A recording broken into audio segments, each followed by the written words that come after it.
자, 추리 순입니다. 자, 고구마 위에 제철 음식. 이게 누구 얘기일까요? 고구마는 문재인 전 대표고요. 제철 음식은 안희정 지사 이야기입니다. 이 관훈 토론회에서 안희정 지사가 이야기를 했습니다. 어떤 이야기를 어떻게 했는지 직접 들어보시죠. 국민들께 아주 즐거운 고민을 제시했습니다. 문재인 후보냐 안희정이냐. 문재인 후보께서는 인격적으로 모두 다 따뜻한 분으로 기억을 하십니다. 그러나 정치 지도자로서 의회에 대한 평가들은 각각의 장단점들이 있다고 보여집니다. 제인산성 이렇게 얘기하시는데 제가 제철 제음식이 될 수 있다면 저는 국민들에 의해서 선택될 거라고 생각합니다. 제가 탈당을 한다는 건 정당의 원칙을 지켜온 가장 단 한 점 남아있는 천연기념물이 없어진다는 걸 의미합니다. 탈당은 물론 있을 수 없는 일이고. 친노의 적통이라고 하면 문재인 대표하고 안희정 누가 친노의 적통이라고. 그냥 다 대한민국의 그냥 후손들입니다. 거기에 무슨 친노를 따로 따집니까?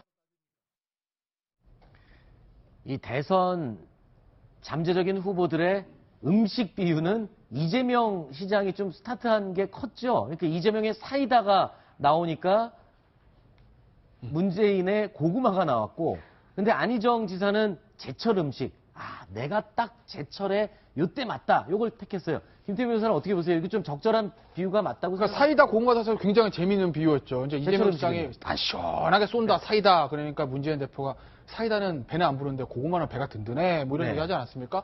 근데 안희정 지사 제철 음식도 저는 굉장히 적절한 비유라고 보는 게 지금 이제 뭐 그동안 이제 국회 선진화법이다 또 여소야대다 해서 전국이 제대로 굴러가는 게 없었어요. 의회와 대통령이 워낙 충돌을 했으니까.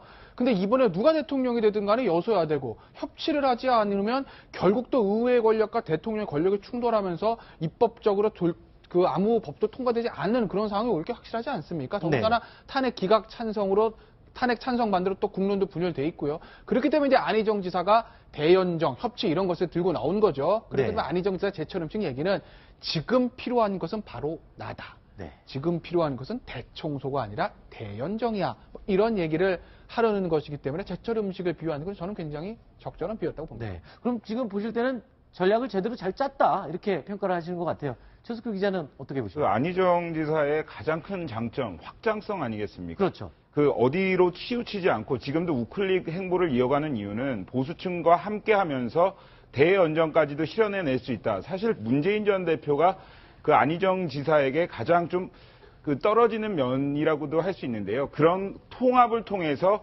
지금 현 탄핵 정국에서 더 나은 대한민국을 만들어낼 수 있다. 이 이미지를 상당히 부각시키는 것으로 보입니다. 네. 그러니까 뭐 각 지금 잠재적인 후보들이 음식 비유에서 본인의 이미지 메이킹을 열심히 하고 있는 것 같습니다.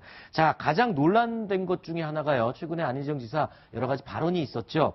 그 가운데 그 발언의 배경은 우클릭이었습니다. 근데 이 우클릭에 대해서 어떤 답을 내놨는지 내용 들어보겠습니다.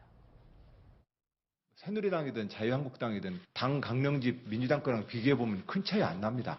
우리가 정말로 뛰어넘을 수 없는 그런 차이를 가지고 있는 정책들이 그렇게 많은 게 아니다. 제 소신이 바뀐 건 없습니다. 제 소신을 사고한 건 아닙니다. 부적절한 예를 통해서 너무 극단적인 예를 들므로써 가슴 아파하셔서 그것을 이제 위로 말씀을 좀 드리고 싶어 하는 것이고, 어떻게 하면 표를 더 얻는가에 대한 길은 각자 계산을 하겠지만 정치인 저 안희정의 계산법은 이렇습니다. 저는 제 마음의 소리에 충실합니다. 진실로 명령하는 바대로 걸어가고 있다 말씀을 드립니다.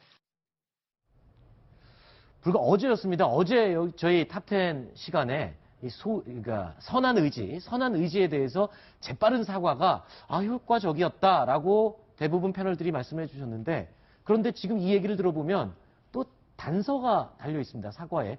예전에 김태우 변호사께서 저한테 그런 얘기를 했었죠. 사과는 두 가지가 중요하다. 시기와 방법. 그런 얘기 어떻게 했었나요, 보세요? 제가? 저한테 옛날에 그런 얘기 하셨어요. 저는 뭐 시기와 방식 다 잘 됐다고 보고 일단 본인이 이제 소신을 바꾸게 되면 어떤 문제가 생기냐면 네. 야, 네가 지금 중도 약간 우클릭 해가지고 중도와 통합 이쪽을 얘기하는데 갑자기 소신을 바꿔버리게 되면 양쪽 다 놓치는 수가 있거든요. 그렇죠. 이 이제 정책의 일관성, 메시지의 일관성이라는 게 흐트러지기 때문에 큰 물결은 바꾸는 것은 아닌데, 다만 우리 전통적 지지층의 마음을 내가 일부 표현이 적절하지 않아서 다치게 한 부분에서 미안하다고 하면서 문재인 대통령 측에서 쓰고 있는 공세를 사전에 조기 차단한 거죠. 네. 그래서 저는 이 어떻게 보면 안희정 지사에게 다가올 수 있는 첫 번째 위기를 저런 방식으로 저는 넘어갔다는 점에서 네. 제가 얘기했다고 하시는데 일단 사과와 시기와 방식 전부터 저는 훌륭했다고 아, 말씀드리고 괜찮군요. 싶습니다. 그런데 사과를 하려면 차라리 그냥 시원하게 잘못했다라고 얘기를 하면 되는데, 아, 요거는 아니고 소신은 변함이 없고, 뭐, 이렇게 얘기를 했거든요. 왜냐하면 소신이라는 거 혹은 자기가 얘기했던 걸 여기서 뒤집으면 그동안 해왔던 것이 뒷걸음쳐지고 무너지는 꼴이 되거든요. 그렇기 때문에 여기서 중도적으로 확장성을 위해서 그 발을 내디뎠던 것들을 지켜내야 되는 처지가 있습니다. 그렇기 때문에 함부로 여기서 자신의 소신을 꺾게 되면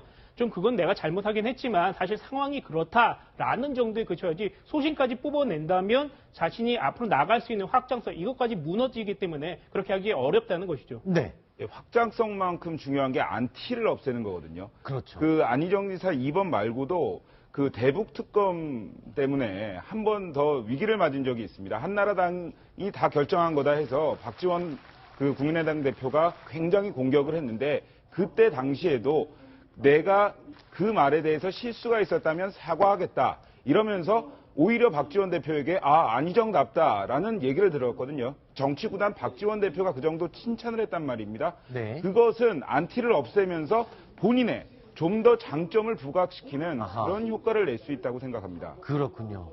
자, 대연정 발언 이후에도 논란 속에 지지율이 20% 매직 넘버를 넘었었고요.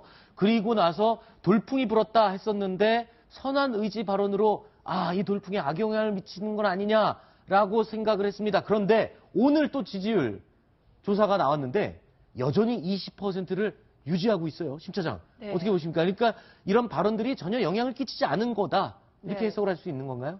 일단 안희정 지사의 그 지지율 중에 상당 부분은 지금 오갈 데 없는 보수층의 표도 상당 부분 묻어 있다고 생각합니다. 네. 그 제가 아는 굉장히 보수적인 유권자분들도 그래도 안희정밖에 없지 않느냐 지금 여권의 주자가 보이지 않는 상황에서 개인적으로 이제 주변에 네, 제 사람들을 개인 말씀하시는 주변에 거죠? 있는 예. 사람들이 그런 상황에서 안희정 지사가 지금 어떤 비전, 구체적인 공약 같은 것들을 보여주지 않고 있음에도 불구하고 네. 어쨌든 지지를 하고 있거든요.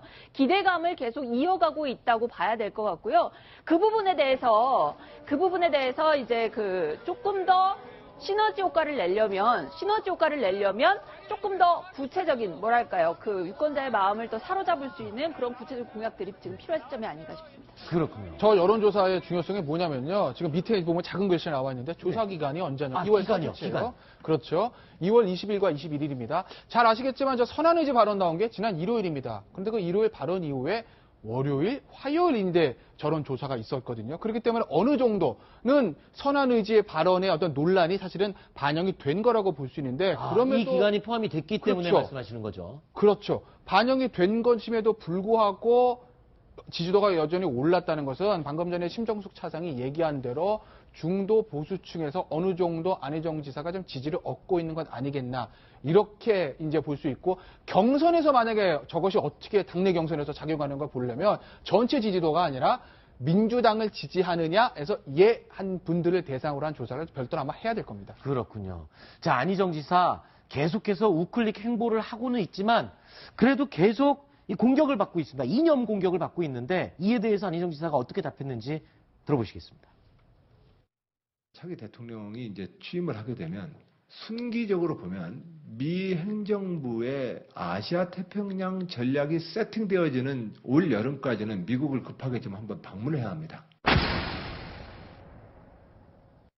강길모 씨는 안희정 지사에게 이 주사파 교육을 시켰다라고. 그분이구나. 그 어떤 인터뷰를 보면 저를 교육을 시켰다는 분들이 너무 많아요. 보니까.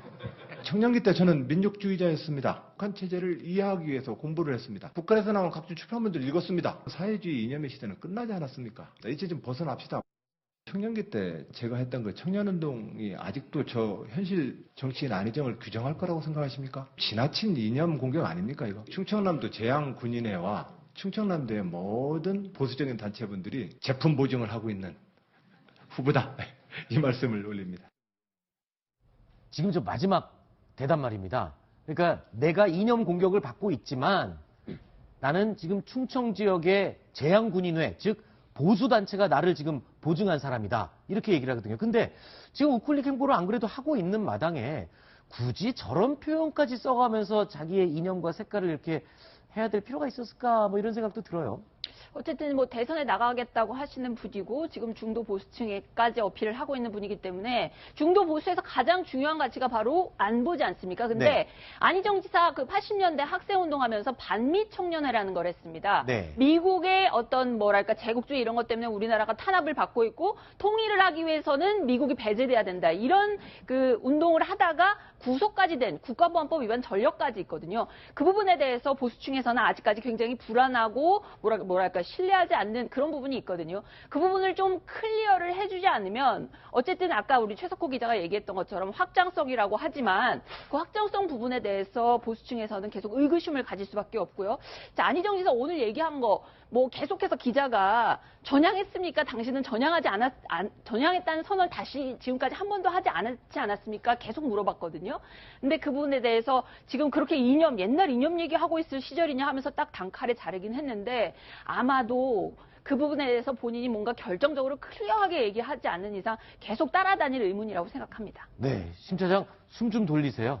예, 제가 이러다 숨 넘어갈 것 같습니다. 좀 천천히 말씀하셔도 될 것 같습니다. 최석호 기자 또 예. 얘기를 좀 해주시죠. 그 안희정 지사 오늘 중국보다 미국 먼저 가겠다고 했습니다. 네. 그리고 안보를 강조했습니다. 저런 이유가 있습니다. 잘 살펴보면요. 안희정 지사가 아무리 대선 지지율이 오르고 있다고 해도 네. 그 민주당 경선을 통과하지 않으면 대선에 나갈 수가 없습니다. 네. 그렇기 때문에 친노 중심의 민주당 경선에서 이기기 위해서는 현재 모집 중인 일반인 선거인단을 많이 확보를 해야 됩니다. 네네. 그걸 위해서 계속 중도 보수층을 파고들면서 네. 그 경선인단 확보에 주력하고 있는 겁니다. 네, 그렇군요. 자, 오늘 토론회에서는요, 조금 전에 심정숙 차장이 얘기를 했지만 곤란한 질문, 공격적인 질문들이 많이 쏟아졌습니다. 이에 대해서 안희정 지사는 어떻게 응대를 했을까요? 영상으로 편집을 해봤습니다. 함께 보시죠. 언제부터 대통령이 되겠다는 꿈을 가지셨습니까? 초등학교 때 한번 장래 희망나는 대통령이라고 쓴 적이 있습니다. 그러고 나서는 장군이라고 주로 많이 썼었는데 그 어느 시점부터인가 구체적으로 고민하게 됐습니다. 너무 어렵고 좀 대중의 언어가 좀 혹시 사모님하고도 이렇게 대화하시는지. 어떤 점이 어려워 보십니까? 지금 제 얘기가 훨씬 더 선명하게 확 와닿지 않습니까? 경제 정책 내놓으신 게 별로 없어가지고 너무 맹탕이다. 첫 번째로 제 경제 정책이 맹탕이라고 누가 그러십니까? 참여정부에서 모든 것은 안희정으로 통한다. 대통령과의 가깝기를 보면 확실히 가까운 사람인 것은 분명한데 권력의 크기를 보면 저는 허세였던 것 같습니다. 비선 실세가 준동하는 일은 없었습니다.